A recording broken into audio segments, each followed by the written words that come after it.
masama hindi pwedeng galawin ang anak ng Diyos.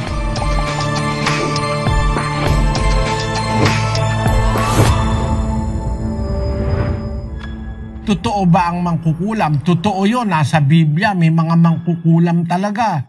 Basahin natin ang Apokalipsis 21:8. Ngunit sa mga duwag at sa mga hindi mananampalataya at sa mga kasuklam-suklam at sa mga mamamatay tao at sa mga mapakyapid at sa mga manggagaway at sa mga mapagsamba sa Diyos-Diyusan at sa lahat ng mga sinungaling, ang kanilang bahagi ay sa dagat-dagatang nagniningas sa apoy at asupre na siyang ikalawang kamatayan. Tawag diyan sa Biblia, manggagaway.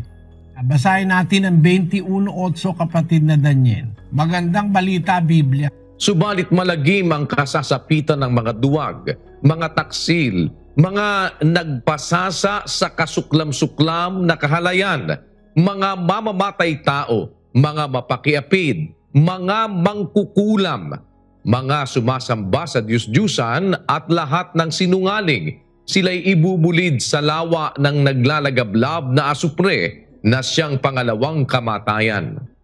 Sa ibang salin ng Biblia, mangkukulam. Sa ibang salin naman ng Biblia ay manggagaway. Pareho lang yun.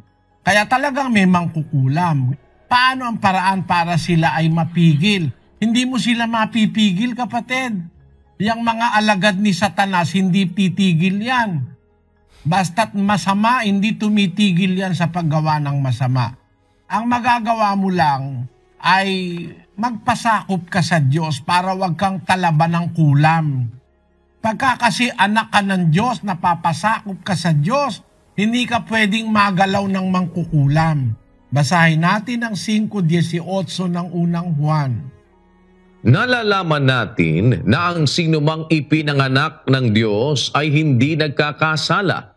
Datapwat, ang ipinanganak ng Diyos ay nag-iingat sa kanyang sarili at hindi siya ginagalaw ng masama. Yung masama, hindi pwedeng galawin ang anak ng Diyos.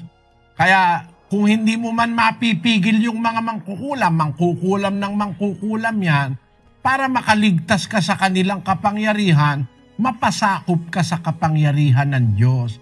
Maipanganak ka ng Diyos.